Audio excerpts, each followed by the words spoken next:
no one cares how much you know until they know how much you care. Is there anything that you wish you had done earlier in your career? I once worked for an organization that experienced 2 fatalities instantly. My blackness is not what earned me a job. And he told me to GTFO, whatever. How would you recommend that they go about those opportunities? Your job is to empower them, to make them feel like your decision is theirs. To say Nigeria is ignorant, to say our leaders are ignorant, is the farthest thing from the truth. And never walk into any workspace on your first day with a pen and a paper. Never make that mistake as an engineer. How do you balance ambition and drive? The greatest opportunities that I've had in corporate America have come from people who didn't look like me. I've experienced more marginalization from people who look like me, as a matter of fact. Welcome back to the Tapped In podcast, where I talk to engineers, professionals, and people who are generally good at what they do to gain insight and potentially advice over their careers, their lifestyle, their outlook on life. And today I'm welcoming a very esteemed engineer, and I'll allow him to introduce himself. But I was hoping to talk to him about just his journey through safety, compliance, boards, and any advice that he might have for the younger generation. So thank you for taking the time to sit down with me today. Thank you for having me back here. Of course. I appreciate the time. Of course. I appreciate you. What's your name? Who are you? My name is Acho. Acho Ulu. Acho is pronounced Nacho without the N or Macho without the M. Definitely. What do you do? So that's a loaded question by here. I guess I'll respond to that by saying, what don't I do, right? So I started off my career as a health and safety engineer for an aerospace application. And that transitioned into me being a safety engineer for ballistics, missiles and explosives manufacturing facility, where I did gain a lot of knowledge. I had the opportunity to be mentored by industry professionals who were seasoned. So I was one of a few people who I was considered to be very fortunate in having an early onset of in the trenches health and safety experience and applications that were so critical to our existence. So that set up the foundation for me to be the astute professional that I am today. Definitely. So I think you've said that there's always, I don't know if your dad told you this, there's always a safe way to do a stupid thing. It's always a safe way to do a stupid thing. Definitely. It's your dad who said that, or it's you? No, that was me. That's my slogan. Okay, good. Well, so can you tell us a little bit about the mango tree? Yeah, so a little bit about the mango tree philosophy, right? It's actually based on a real life occurrence. And I happen to be the subject of that particular experience. So my first lesson in safety came at a very young age. We were incentivized, growing up in Nigeria, we're incentivized to stay healthy and stay safe due to the high cost of operating a hospital. So at the time, if we weren't hurt throughout the year, we get our Christmas wishes honored by our parents. So after watching one of my favorite movies at the time called Robinson Crusoe, if you haven't checked out that movie, I suggest you should. It would make sense how intriguing this was to a child of about 4 to 6 years old at the time. So I wanted to explore the world, and I felt the best way to navigate and explore my immediate vicinity was to climb on top of a mango tree and take off with my dad's umbrella. And I believed I was gonna, I was gonna just ride on to the horizons and just, from a 30-foot perspective, explore my immediate vicinity.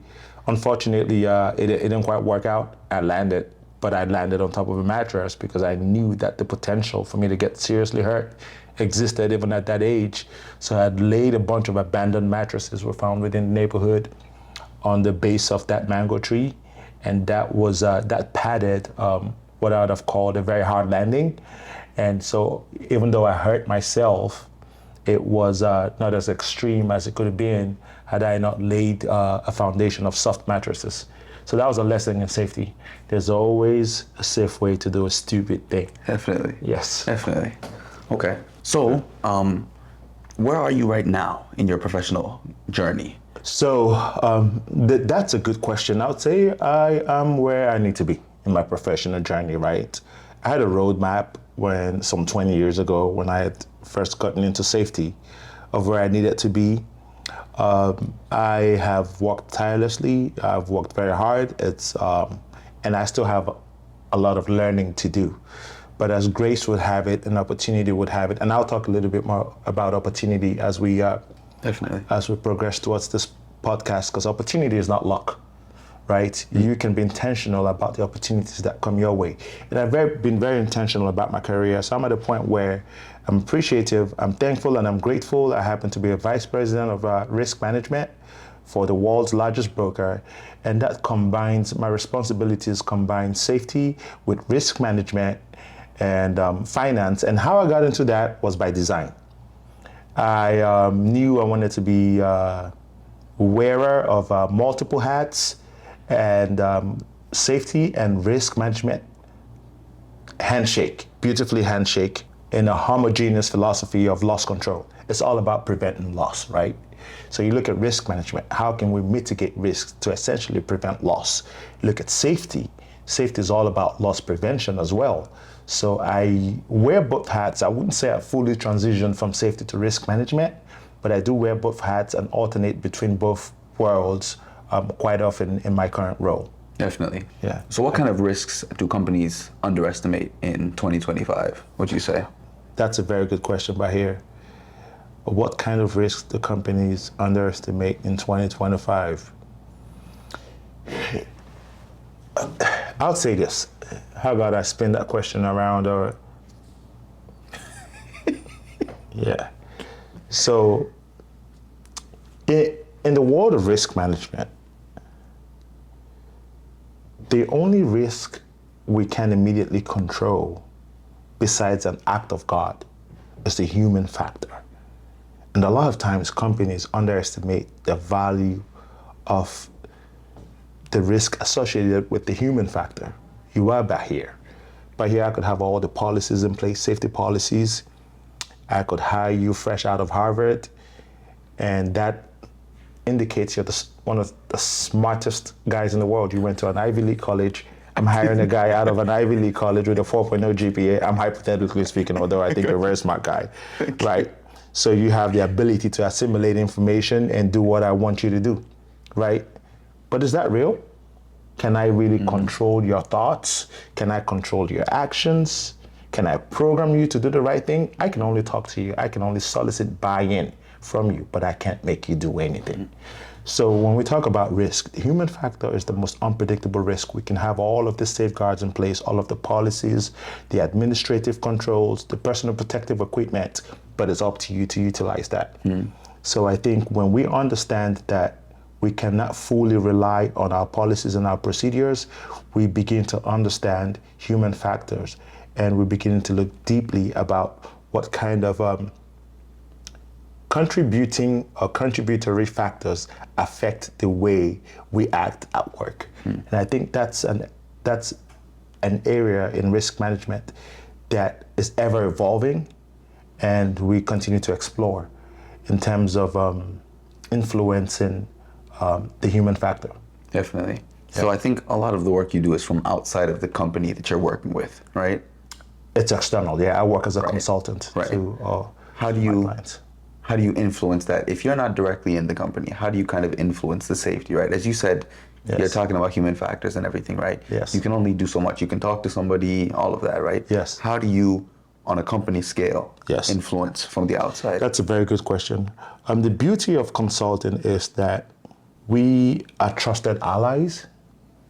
Our clients rely on our expertise to advise them on recommendations that we suggest and why that recommendation is the right suggestion. So, you ask a very good question. Now, going back to the human factor, our clients are the human factor. I'm dealing with, CFOs. I'm dealing with heads of risk management departments. Sometimes I'm dealing with CEOs. And in advising them on our recommendations, balls comes back to that human factor I talk about. I don't have skin in the game. I'm working from an advisory perspective, right? However, my return of investment, my gratification is in you employing my recommendations. Besides the monetary compensation I get for doing what I do, what makes me happy is seeing that I'm believed in, I'm trusted to make the right decisions, make the right recommendations, and those recommendations get implemented. So I believe it was Theodore Roosevelt that came up with this quote, and there's a quote I do live by on a daily basis. No one cares how much you know until they know how much you care, right? So your inherent genuity is what speaks to your ability to influence the minds of a CEO, of a CFO. Mind you, some of these suggestions are expensive. It requires a great deal of capital to employ. What would make a CEO employ these strategies or recommendations that could have financial implications that might seem insurmountable at the time? It's through data, it's through our expertise, it's through how we show up, right? No one cares how much you know until they know how much you care. Is by sharing stories like I'm sharing with you, is by seeing what's going on in other industries and making it make sense to them. What is the cost benefit analysis? Yes, it might cost you X amount of dollars up front, but what is that behind the scenes realization? You know, some of this accountability can even lead to criminal implications, right? So how do we show up? We are responsible for that human factor ultimately. Again, it's all encapsulated in that philosophy I shared with you by Theodore Roosevelt, I believe, don't quote me. No one cares how much you know until they know how much you care, right? Definitely. So what would you say an evolved safety culture looks like in practice? But yeah, you hit me with all the right questions. In practice, evolved safety culture, there's no such thing as an evolved safety culture, because the moment you think you're evolved, right, you realize you're not evolved. Evolution is a continuous improvement process.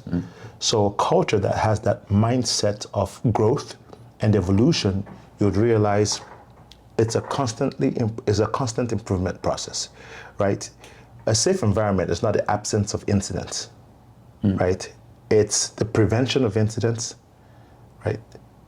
Harnessing the value and lessons learned from already occurred incidents. In our world, we have two major indicators to assess our safety performance. We have leading indicators and lagging indicators. And as the name implies, leading indicators are all those behavioral initiatives and strategies we can introduce into the workforce to proactively prevent incidents from happening. And lagging indicators are incidents that already happened. You know, it has a financial implication to it. It has, could be an injury, right? It's first we care about the person who got hurt, and second of all, there's a cost, hidden cost, and apparent cost associated with an injury. So how do we learn from that to prevent that from happening again? These are ways in which we can assess the health or the cultural, help me out, Cultural the health indicators? Assessment, the cultural assessment of a particular organization or an industry. It's how prompt are you to learn from incidents or mistakes that have happened, and how active are you in preventing those incidents from happening. And having that growth mindset, having a culture that welcomes, diversity. By talking about diversity, I'm not only referring to demographical diversity, but also diversity of thought. We all bring different skill sets and experiences. Our lived experiences are all unique to us. How is that welcomed? How is that encouraged in the work environment to socialize that without the fear of reprisal? You bring up a suggestion or a recommendation based on your experiences by here somewhere in Nigeria. That should be welcomed somewhere in the West in an organization that you work for. How can I take Bahir's lived experiences, learn from them, and then socialize that idea within the workforce without Bahir being Ostracized, right? Or targeted, right? How is that welcomed? How is that socialized? How is that encouraged within the workforce? So was there ever a moment where you saw somebody get it? Did it click for anybody? Anything notable that you can think of? Bahir, you are hitting me with all the right questions. Unfortunately, I've seen it click. And I've seen it click in a way that was preventable. I'm not going to mention this industry, but I once worked for an organization that experienced 2 fatalities instantly. And based on what we manufactured at the time,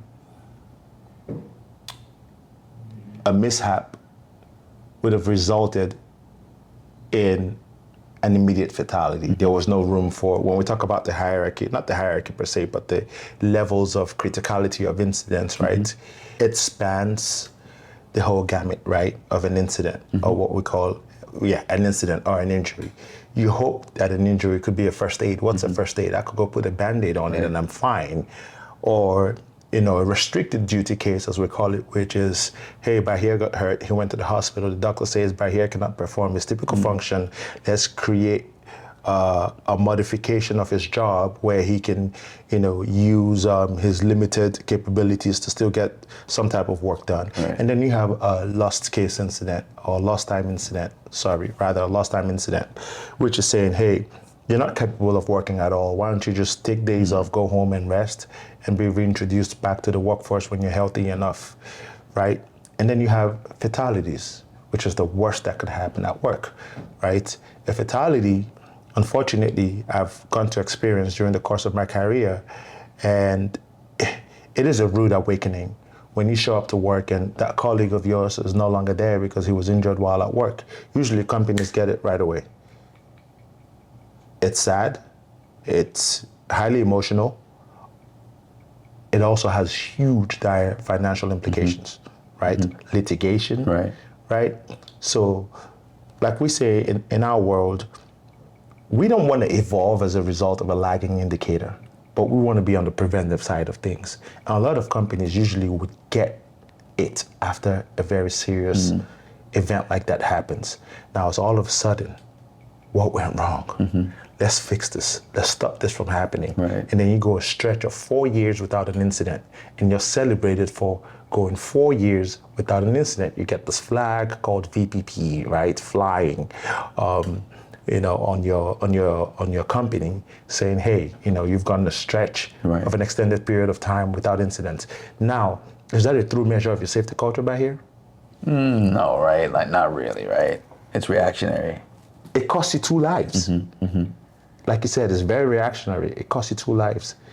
But an elevated and aware, a growth mindset would say, what can we do to prevent these things from happening? Right? And those are the culture where you would notice production thrives. Their finances are in order. The quality of the products they're putting out are in order. Safety and quality speak to each other. They handshake, right? Happy employees do their best work. Are employees happy in an environment where you've just sustained 2 fatalities? No. They're probably on edge, like everybody is, Exactly. In that same environment, is that diversity of thought welcome? No, definitely not. Is that fear-based? Definitely, yeah. Is fear sustainable? No, definitely not. So it's a recipe for disaster, honestly. Absolutely. I think I agree. It's funny, right? Right now I work in a joint venture, and a lot of, obviously we have Americans, right? And yes. You're working with a lot of people who are foreign, and they have different safety standards in different countries. Yes. So I guess have you ever seen situations in which people from different countries, how do you kind of tackle that when people are so set with, I don't know, certain standards in country A, maybe country B has totally different standards, and people kind of butt heads based off of that. How do you kind of see a resolution happening out of that? Very good question. So what you've defined is the difference between safety and risk management, right? An evolved mind in safety will tell you, I don't care what the regulations are. Why should I care about the regulations? Is there a regulation for every single task or procedure? No, there is not. As a matter of fact, OSHA has a catch-all code, should I say, or a catch-all regulation, right, for all the gaps that do exist out there. And it's called the General Duty Clause. I was reading about that the other day, actually, funny enough. Every organization has a duty to protect your workers. So you can't say, hey, I was going to change the light bulb and I didn't have a code that speaks to how to do this or how many volts I should be exposed to, right? So that's the difference between safety and risk management. Risk management identifies those gaps and you want to mitigate it. So to answer your question, right, How do we converge all of these different codes and regulations from different parts of the world to come up with a golden standard of safety? Why does it matter? Right? Why can't we have best practices in place, best practice standards that ensure the safety and the health of everyone that works in this environment? Definitely. Right?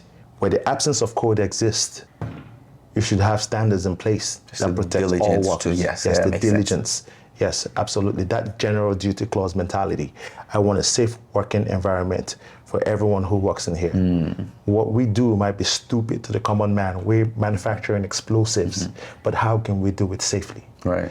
I mean, you do have standards. Now, I don't want to get into the ISO standards that, or the global standards that address safety from a global perspective, but where there are gaps, what do you do in the absence of standards? Do you empower your workers to make the right decision? At every organization I've worked for, I've rolled out programs that empower, that take that responsibility of safety and places it solely on the individual. You have the right to work safely, and you have the right to protect your neighbor, and as a matter of fact, you'll be recognized for doing the right thing. You have every right to stop what you've deemed to be dangerous. How do you deem something to be dangerous? If I was to ask you that right here, I don't feel safe doing it, right? Like, I don't know if I don't know, for example, if I see an open outlet, right, I'm not gonna go, even if my boss says, hey, go plug this thing in there, I'm not doing that. Like, you bring up a very good point. If you're not gonna do that, why, Bahir? Why are you not gonna put that thing in the outlet? I think there's a level of risk associated with me. You think there's a level of risk? Right. Right? Do you have a fear of reprisal for not doing what your boss said you should do? Potentially you might, right? But I would hope in an industry you shouldn't, right? The idea should be. You think? I would hope so, right? You think? I mean, me personally, I'm good, right? Yes. But I don't know. I'm sure there are situations. You know what the invisible hand is, right? What they talk about. Yes. It's things like that, right? So even if your boss doesn't necessarily say, hey, you're good to.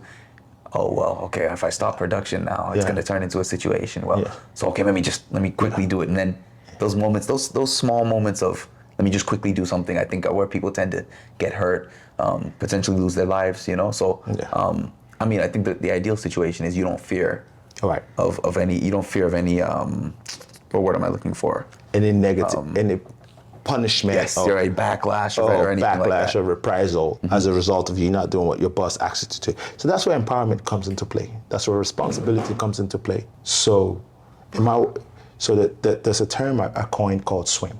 Stop, warn, inform, and manage. SWIM takes that responsibility and places it on you. You've identified the situation that you personally, it's personal, it's relative to the worker, has deemed to be unsafe. But here is not knowledgeable enough in putting this receptacle into the outlet. You don't feel safe. You haven't been trained to it. It doesn't matter what your qualifications are. Or maybe you've been trained, but you just forgot. Right? Why would you go? Still do the thing. Yeah. Yes. Because you're afraid of the backlash? You're afraid of getting written up? No. In a culture that is evolving, that has that growth mindset that we'll talk about, that accountability, empowerment mindset, you made the right decision, Bahir. As a matter of fact, you'll be honored and celebrated for making that decision. It's unsafe to you, right? Now, what would make you make the right decision? If I feel like there's going to be no backlash, if I feel like potentially, hey, it's okay for you not to know everything. Yes. Hey, I know you don't know how to do this thing safely. Maybe we can get you training on how to do it safely. Training? Maybe we can. Okay, keep going. You've mentioned one. Keep training. Training. What else? I feel like that's the main thing, honestly. Okay. I don't know. People around you supporting? I don't know. Absolutely. So when you look at the hierarchy of incidents, where do accidents happen? Accidents don't happen by luck. We use that term accident a lot, loosely. When how would you define an accident?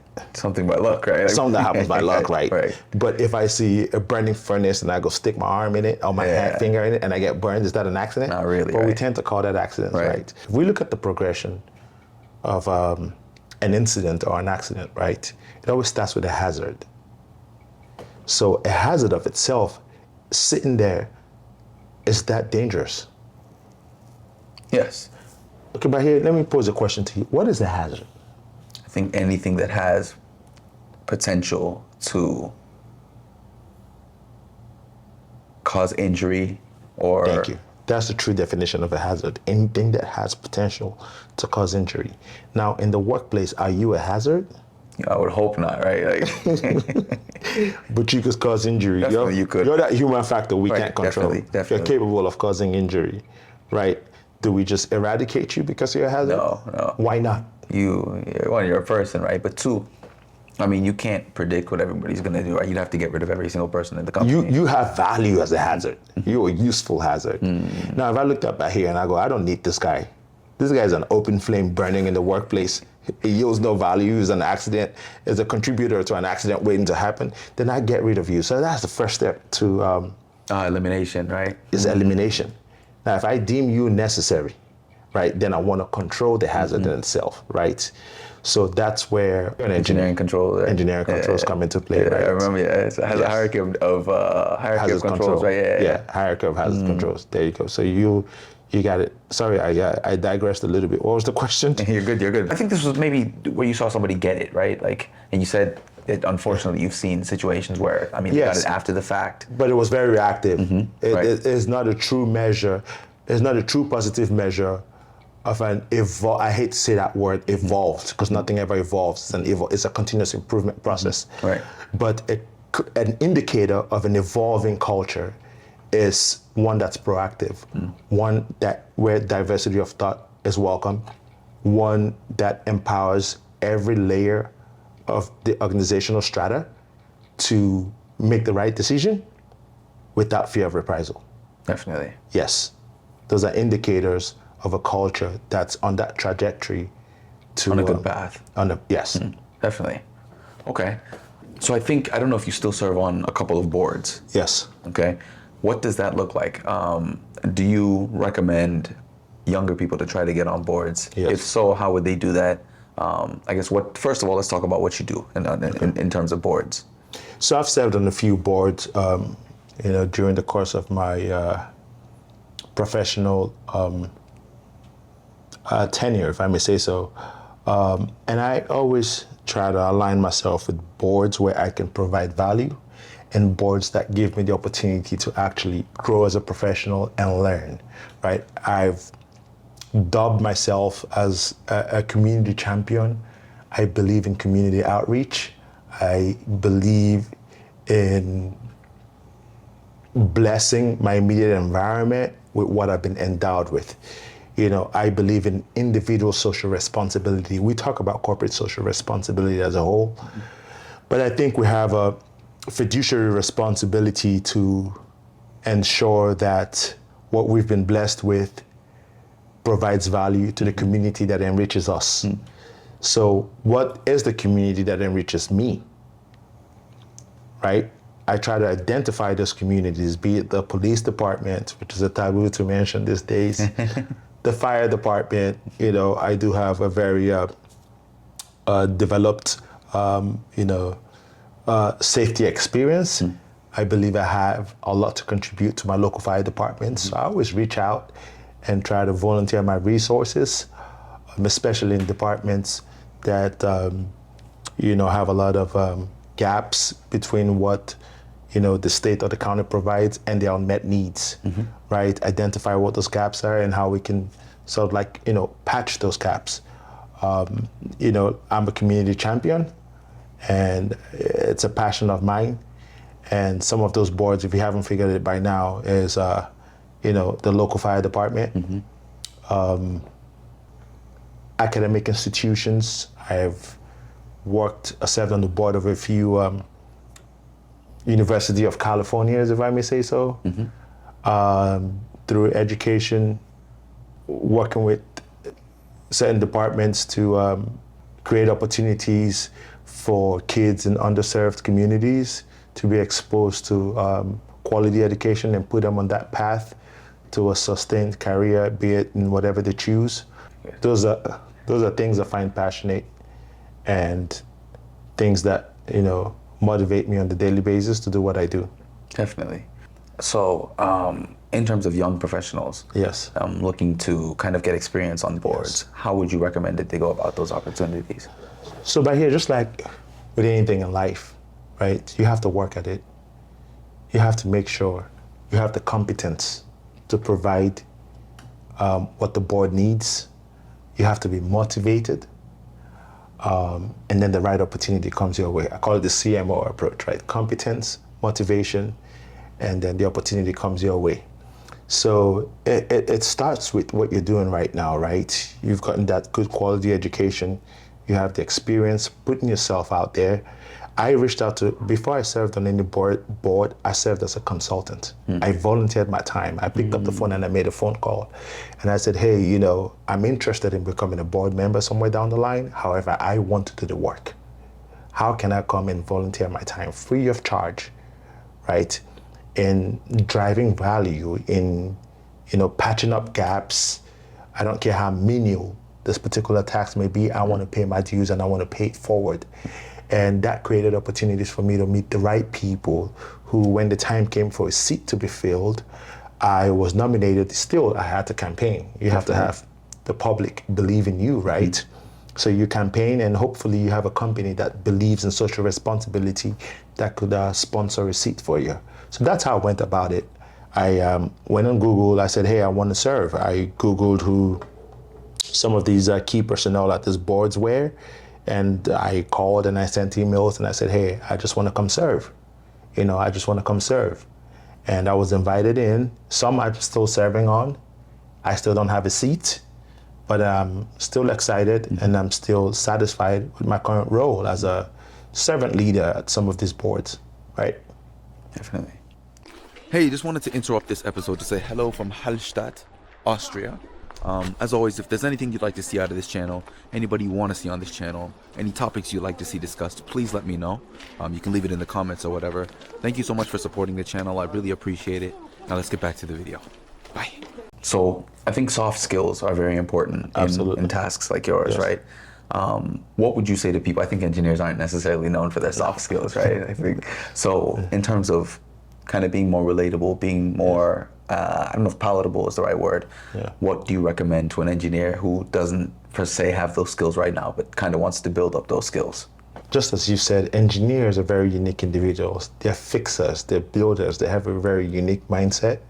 And no one's perfect, no one has all the answers and no one has it all, but we have to work out what we're not so good at to become good at it, right? So I'll give you an example, right, of how I built the soft skills needed to do my job as an engineer. And this was, my first year out of college. I just got a job as an advisor. It was a pretty lofty position, like I'd mentioned, for explosives and ballistics manufacturing facility. And I'll say this to a lot of engineers and a lot of students coming out of school. You know, school education gives you the unwarranted audacity, especially coming out of college, to jump into the workforce and think you know everything. I came out of school with good grades. I felt like I knew all of the codes. I had studied and I had passed. Practicality was another thing. I didn't have the soft skills, like you said. I remember walking into a machine shop and I found a machine that wasn't properly grounded. It wasn't properly guarded. And I immediately spat the regulations out off the top of my head, thinking I was doing the right thing. Hey, Mr. John, CFR 1926, blah, blah, blah, blah, blah, says this. And he told me to GTOF, GTFO, whatever, out of there, And I couldn't understand it. I'm a 22-year-old kid going, hey, I'm just trying to protect your life. And I'm telling you what the code says. Do you want OSHA telling you this? And I go to my boss, right? Thinking Mr. John probably lose his job for telling me to GTFO out there, And, I walked right into my boss's office and great boss, I should mention his name, Al Oram. He was a retired Air Force, not a general, but he was high up in the Air Force and he was my mentor as well. And I said, Al, can you believe this? This guy's violated 1926 CFR, and I told him this is exactly what it is, and I was escorted out of there. And he laughed, and he goes, yeah, they're absolutely right. No one cares how much you know until they know how much you care, right? You don't know these guys. Your job is not to go in there and tell them the 10 things they're doing wrong.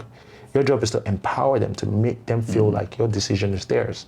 Hey, John, how about you tell me, do you see anything wrong with this? I know you've had a hard day today. Hey, I'm just an additional set of eyes. You've been doing this for the past 20 years. Now I'm coming here with a fresh set of eyes. Hey, I might be wrong here, but just educate me.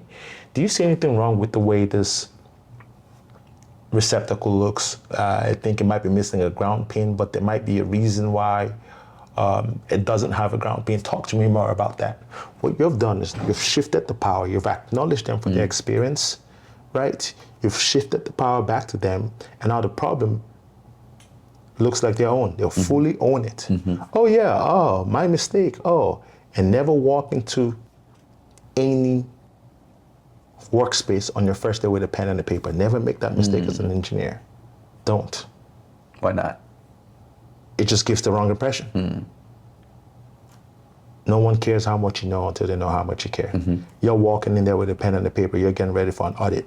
Nope, I don't make that mistake. I'll walk in there with my hands fully extended, right? Ready to handshake somebody and say, tell me about yourself. I know your name.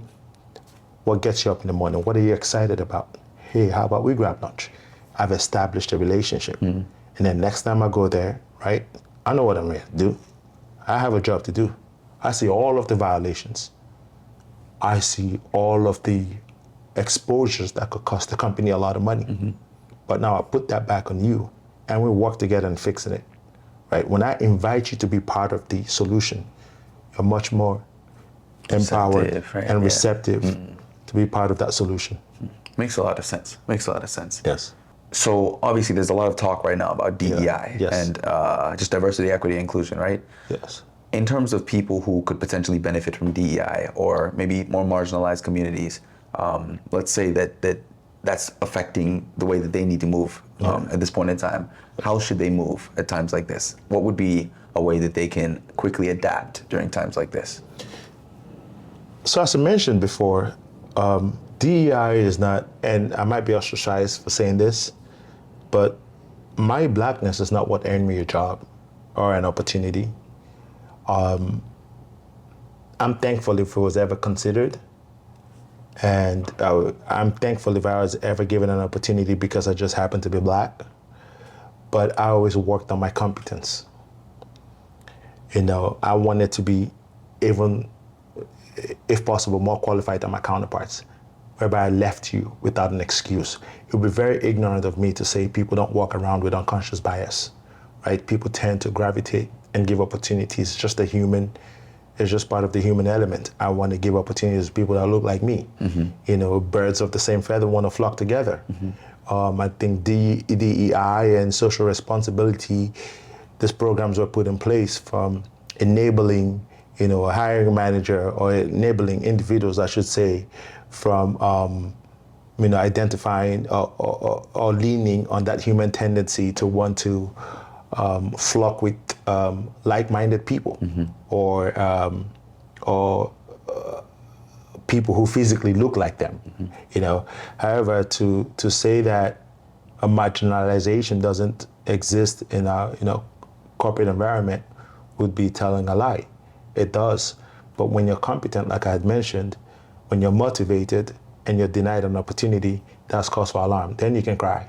Right? But if you don't have the qualifications, if you don't have the experiences, if you're not a hard worker, you can blame things on the lack of diversity a company may have, right? But it starts with being that social ambassador that I've talked to you about, identifying who your corporate sponsors are within these environments and working closely to be that change that you want to see. And that's something that I've done throughout my career. I remember my first job when I got in there, right here, people didn't look like me. You know, I had the fortune of working with a mentor and a boss at the time who appreciated diversity, not just demographic diversity, but diversity of thought. During my first interview, he was enamored by my experience growing up in a third world country. I told him the story about the mango tree, and he goes, wow, I want that mindset in here. I like that. And he made that decision not based on what I look like, but based on my thought process, based on that difference I bring to the table. However, I was qualified. I did have 2 great internships, and I was given that opportunity to shine. So being part of the solution. So I got in there, and I didn't see people who looked like me as well. and I had talked to my boss about the opportunity to represent the company at NSBE. What is NSBE? NSBE is the National Society for Black Engineers, right? To bring in, to feed the pipeline of next engineers, and hopefully some of them get to look like me. So the company had recruited the next 5 interns from NSBE, and two of them ended up becoming full-time employees. So it's not just, sitting back and crying about the lack of diversity, but what are you doing about it? Are you creating a space to have those conversations, those uncomfortable conversations within your workplace? Are you giving grace to some people who may not be as conscious and aware as we are? Those difficult conversations have to happen without us feeling triggered, right? And that is what it takes to effect change in an environment like that. I would also mention the greatest opportunities that I've had in corporate America have come from people who didn't look like me. I've experienced more marginalization from people who look like me, as a matter of fact. So we need to be cognizant and aware of that. Sometimes we're our biggest problems. Definitely. Yeah. So you talked about growing up in Nigeria. Yes. What would you say that there are? Would you say that there are things, maybe safety-wise, infrastructure-wise, holding Nigeria back?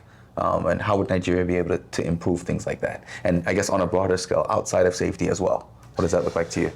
That's very interesting. You bring Nigeria up. So in terms of serving, right, I happen to serve in an organization called ISPON. ISPON stands for the Institute of Safety Professionals of Nigeria, and it's extending that conversation about safety, best practices, building bridges between Nigeria and the West, or Africa and the West as a whole, right? And what's holding Nigeria back? I think Nigeria is far out compared to where we were some 20 years ago when I started my career. Nigeria has a memorandum of understanding, a joint venture with the American Society of Safety Professionals, the ASSP, which is the largest body, I believe, in safety societies out here in the West. So I'm happy to see that conversation is taking place. Nigeria does have safety standards. However, from an environmental perspective, we still have a lot of work to do. There's a lot of environmental pollutions and regulations that are constantly being bypassed due to corruption that exists in not just Nigeria, but sub-Saharan West Africa as a whole. There's a lot to do in terms of enforcing safety regulations and holding people and companies accountable for incidents that happen in the workplace that have been deemed to be as a result of willful and gross negligence. Those people need to be held accountable. I'm yet to see a CEO be imprisoned because of exposing his workers to harmful chemicals such as asbestos. Yet to see class action lawsuits against employers that exposed employees to asbestos some 20 years ago. As a matter of fact, in Nigeria, going to school, elementary school, I remember we were playing with ceiling tiles, and the name for this tiles were actually asbestos tiles. Oh, wow. Right? And asbestos being a malignant disease. Right? You have 20 years, 30 years down the line, people experiencing malignant mesothelioma as a result of asbestos exposures from 20, 30 years ago. Where are these people being held accountable? How are they being held accountable? Right? Now we know the standards. Now we know asbestos does lead to cancer. Right. What are we doing about it? Nigeria knows what it needs to do, and it just needs to do it. Right? To say Nigeria is ignorant, to say our leaders are ignorant, is the farthest thing from the truth. Right? The information is out there. It just needs to do what it needs to do. Right? It's a matter of holding people accountable, having the right people in the bus to take us to where we need to go. Definitely. But ignorance is no excuse. And we're an evolved society. We're the giant of Africa, the largest economy in Africa. The largest economy in Africa needs to do what it needs to do. So I don't think Nigeria is a baby in the world of safety. It just has to do the right things. Definitely. So you came to the U.S. as an international student, right? No, I'm actually a citizen. So you were born here? Yes, I was born. I did not know that. Okay, Yeah. never mind. I was born in Monroe, Louisiana. Don't tell anybody. Gotcha. So I was going to ask, well, I guess do you have any advice for maybe international students who are operating today? Yes. Can you give advice? Oh, yeah. So I'm an international student. Even though I was born in the US, I was raised in Nigeria. So I did come here as an international student, but I had the luxury of being a US citizen. Advice I would love to give to Nigerian citizens is come here and assimilate. Get out that Nigerian cocoon, man. It does you no good. Yeah, interesting. Yes. So a lot of people will come here and they'll still hang around their Nigerians. Nothing against the Of course, African student organizations. Of course. You know, there's an Africa that assimilate. Definitely. You know, diversify, be open-minded. You know, we talk about diversity of thought a lot. We talk about demographical diversity, but we can also do better in terms of welcoming in, you know, diversity ourselves, in terms of assimilating as well. This is a different world. We can't come here and act as Nigerians. Definitely. We have to come in here and, I mean, granted, yes, we have to hold on to our values, Of course. which, you know, I appreciate. That's what led me to be who I am today. That's what continues to drive me as a professional and as a human, as a father, as a husband, is the values, the upbringing I had as a Nigerian, right? However, I have a responsibility to assimilate and be part of, again, I'll talk about this a lot, the environment that enriches me. What are you doing to the environment that's enriching you today? As an international student, there's not Nigeria enriching you. You have to give back to the community that enriches you. We have the fiduciary, human, psychological responsibility of giving back to communities that enrich us. And I think that's where we can be better as Nigerians. You know, Definitely. Yeah, we have to be community champions. We have to be socially responsible. And we have to run for office back here. You don't see that happening today. You don't see a lot of Nigerians running for office. You don't see a lot of Nigerian mayors. Look at the spending power of Nigerians in Houston alone is in the excess of $30 billion. Why are we not mayors? Why are we not governors? We've been here since the late 60s, early 70s, and I'm yet to see a Nigerian governor. So we do have a lot of work to do. We need to integrate, assimilate, absorb, be community ambassadors and champions, and welcome in diversity. Definitely. Okay. Is there anything that you wish you had done earlier in your career that you, just looking back, you wish you had done earlier? I should have. And I might get ostracized for saying this, but I think it's very helpful. I should have hopped around jobs a lot more often than I did. Interesting. Yes. So you think you stayed at some jobs too long? A little too long. What made it too long? Fear. Fear. You know, as the saying goes, go where you're appreciated, not where you're tolerated. I did work in a couple of environments that I deemed to be toxic. And I stayed there a little too long, thinking I could affect change. It just wasn't the right time for that. There weren't lessons that I learned or values that I could have harnessed to make me the astute professional I was trying to be. So if I'm not getting fed, I need to go where the food is so I can eat. And I stayed a little too long working at environments or organizations where I just wasn't growing as a professional or as a human. You know, I don't, we talk about work-life balance a lot, right? I don't believe in work-life balance because work and life would never be balanced, right? It's work-life integration, right? How is my job making me a better person? And how is this better person making my job a better place, right? It's integrated. You never really separate the two. You don't clock out of work and clock into life, you know, or clock out of life, real life, and clock into work. So what does that integration look like?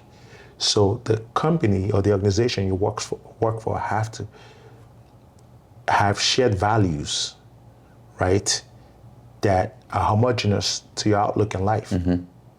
You know, you have to work for companies that respect your value, and you have to work for organizations that whose values you respect as well, because the two would always be integrated. There is no distinct separation between work and life. Definitely. Yeah. So that being said, how do you balance ambition and just wanting to the ambition and drive, I guess, in your early career? So of course you don't want to hop around too quickly, right? You don't want to not gain the experience from the job that you have, but you don't want to stay at a place that you're not necessarily appreciated too long. How do you know what that sweet spot is? The growth trajectory answers that question.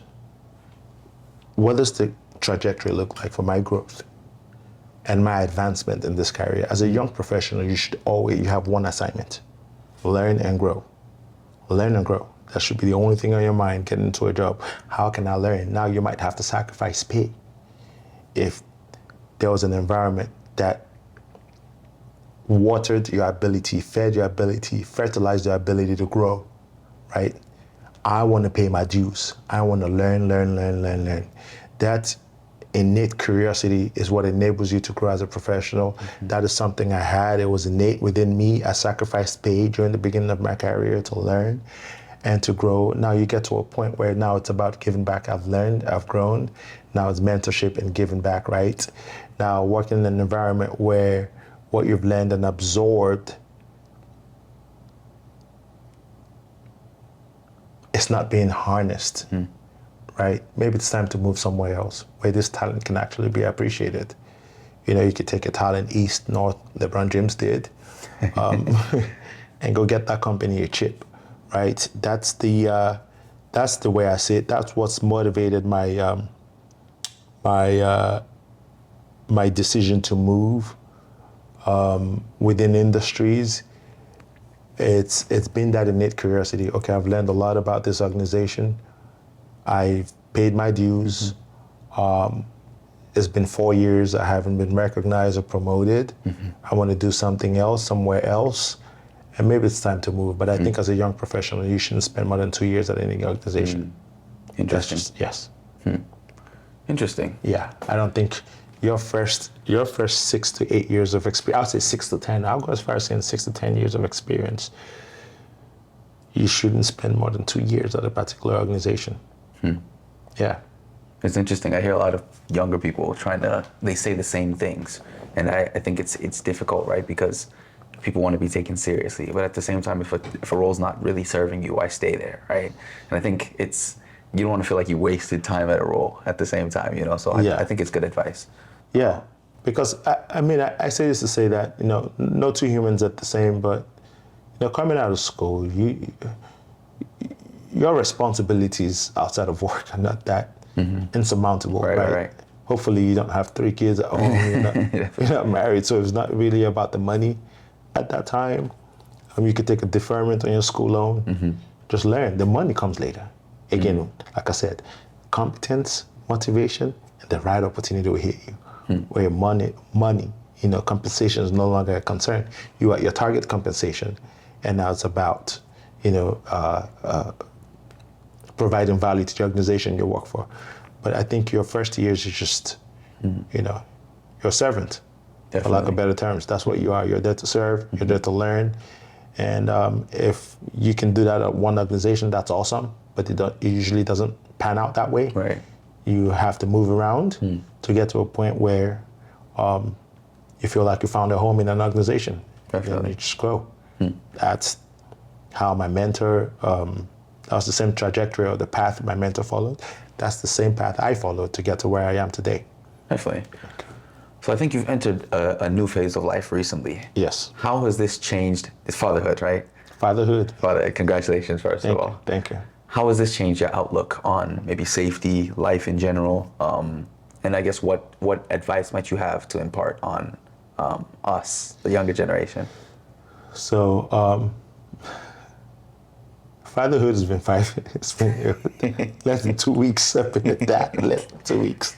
So there's still a lot to learn. You know, 2 weeks of being a father, I would say, has taught me the very unique skill set of deprioritization.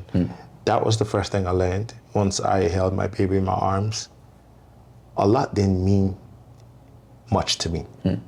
You know, I've now learned to keep the main things the main thing. I don't have the bandwidth to accommodate things that don't serve me. You know, relationships that don't serve me, decisions that don't serve me. You know, accountability has gone through the roof. I'm now very intentional, a lot more thoughtful. And interestingly, it's only been 2 weeks, and it's been team no sleep the past 2 weeks. But I've produced more at work by here. How so? Because this shift in my mindset, I have to model a certain behavior for this young little baby. I have to sustain my income for this little baby. I have to do what it takes to provide for this little baby. So it's Mamba mentality now. And that shift, I think, had been missing for a long time because I'd been doing it for self, right? The motivation is different when you do it for self, right? If I was to give you $500,000 by here right now today, I don't know your spending habits. You might go goof it off, right? Because you have. I have no obligations, really. I mean, right? it depends. Some people know they're wise and they're single, and you know you're wise. Right. I always struggle to know my why. When I wake up every morning, I have to go search for motivation. I have to go search for whys. What is my why? Why am I doing this? What's the driving force behind this? I found my why. You know, it wasn't my mom and my dad, I'm sorry. You know, if they ever get to watch this, I wasn't doing this for them. They're well off. It wasn't about them. I found my little why when I looked this baby in the face. I want to be around longer. I want to make the right decisions. I want to do the right things. I'm a lot more patient this past 2 weeks. And I'm a lot more loving and appreciative to my wife who, you know, introduced me to fatherhood. Definitely. So, yeah. Definitely. So what's one value that you hope your kids learn by watching you, kid or kids? One value is resilience. Resilience will take you where you need to go. Resilience is the fuel, the octane that takes you to your intended destination. You could drive a Ferrari all you want, but if you don't have the fuel, you could own a Ferrari all you want, but if you don't have the fuel to take it to the destination, the intended destination, then it's of no good to you.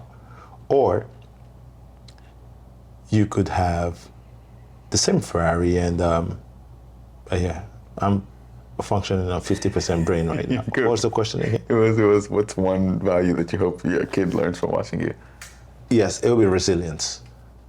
Because failure is guaranteed in life. Quitting is not. When you fail, do you quit or do you keep going? Do you fail forward? Do you learn from opportunities? I've failed. I've certainly failed so many times. I failed while I was in college. I failed at internships. I failed in courses, but I never gave up. I never gave up. And I want my kids to see that because when I'm no longer here, they're going to make certain decisions. It's not always going to yield success, but I wanted them to know that their father never gave up. Never gave up. Look at me, I'm a father in my 40s. I never gave up on that. You know, it's something I always wanted, and I found the right one, and I made it happen. And that's what I want that little baby to know when his dad is 60 and he's just graduating high school. That the reason he's got an old dad while he's graduating high school is because that dude never gave up. Definitely.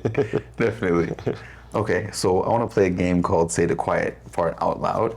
Okay. So I'll toss out a phrase or a situation or something, and you say what comes to mind with it. Okay. And it's funny because you actually, you mentioned one of the things already, which is work-life balance. Oh, so what do you think about work-life balance? Like I said, I don't believe in work-life balance. I believe in work-life integration because you would never find balance between work and life. And you should never have to balance work and life. Your life should be your work and your work should be your life. You should work for a company whose values represent your values in life. You should work for a company whose philosophies align with yours. Definitely. So that, you know, it would always feel like work. Of course, right. I can't stand when fake people say, oh, it doesn't feel like work anymore. Yeah, do what you love and you never work a day in your life. No, sir. You would always work. Even if you love it, it would feel like work. You know, discipline is, I forget whose quote that was, but discipline is doing something you hate like you love it. You know, there will always be times, you know, you just don't feel like doing it. Oh, I just don't want to do this. But you get up and you do it anyways. So I believe in work-life integration. There should be a jive, a mesh. Between the two. Yeah, Definitely. It should be a homogeneous concoction, a cocktail. The alcohol meets the chaser and forms a beautiful marriage, and you know you sip slowly and feel good. Definitely. I'm not an alcoholic. Okay. Respectability politics in the Nigerian diaspora. respectability politics Yes. in the Nigerian diaspora. Yes. Nonsense. Why is it nonsense? Nonsense. Because, I mean, we're not taught to challenge status quo. And to be a disruptor in life, disruptors are those we celebrate. Look at any iconic figure today. Right. They disrupted status quo. And unfortunately, Nigerian culture and upbringing tells you not to, doesn't encourage, challenging status quo or your teachers. How dare you tell your teacher he was wrong? So that disempowerment only, imperils you in life. Definitely. So. Definitely. Being the only black person in the room. Chai. It depends on how big the room is. Okay. But here I have a different take on diversity. I don't know if you've noticed now, right? This is how I look at diversity. Nobody who's experienced privilege wants to be disprivileged. I don't know if that's a word. Right. No, but Right. yeah. So there's always a limitation in resources. So this might be a pipe dream, but for what it's worth, this is how I see diversity and inclusion. This is a table, and there are 2 seats in this table, and there are no black seats. I'm not swapping out a white seat for a black seat because the person who sits on that white seat loves that seat. What needs to be done is adding 2 more seats so nobody feels like they're sacrificing for the sake of diversity. I don't want to give up my privilege for anybody else. But if I get to maintain my privilege and welcome an environment where someone shares from that same privilege I have, then it's all good. So if I walk into an environment and I'm the only black person in the room, I would ask, how many chairs can we fit in here? How many other black people can we fit in here? And if it was intentional designed for me to be the only black person in the room, I'll walk out that room. Definitely. Living in America, but sending money back home. Living in America, sending money back home. What comes to mind? Doing what you need to do.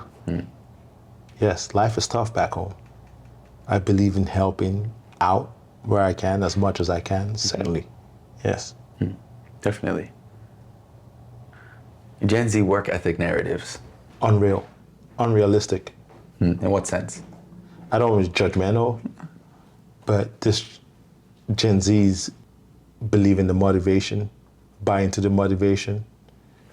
They believe in the opportunity, but they don't do, in my opinion, if I'm to be stereotypical, they haven't established the work ethic to support the competence needed for the opportunities they think they deserve.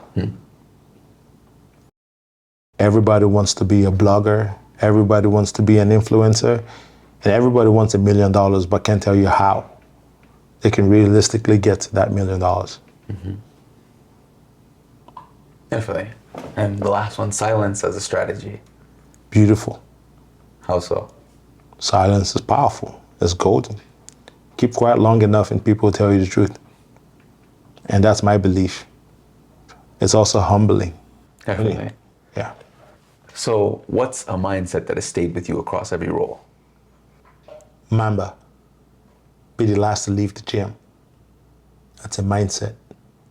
First to show up, last to leave the gym. Servant leadership. I'm not telling you what to do, I'm modeling it for you. And that's my mindset. I don't always succeed at it, but I always work at it. Definitely. Yes.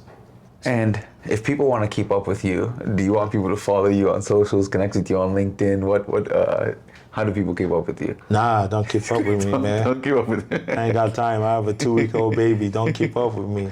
Definitely. I ain't got time for socials, man. Definitely. Don't follow me. Add me on LinkedIn. Go find me on LinkedIn, Acho Ulu, and add me on LinkedIn. That's the only social I respect. Definitely. What's next for Acho? What's next for Acho? Man, fatherhood, it's just what excites me today. It's a new frontier that I'm so thankful I have the opportunity to explore. Career-wise, I'm at a beautiful place in my career. Ultimately, the end game is to be a consultant. I'm a high energy individual. I tend to get complacent from time to time.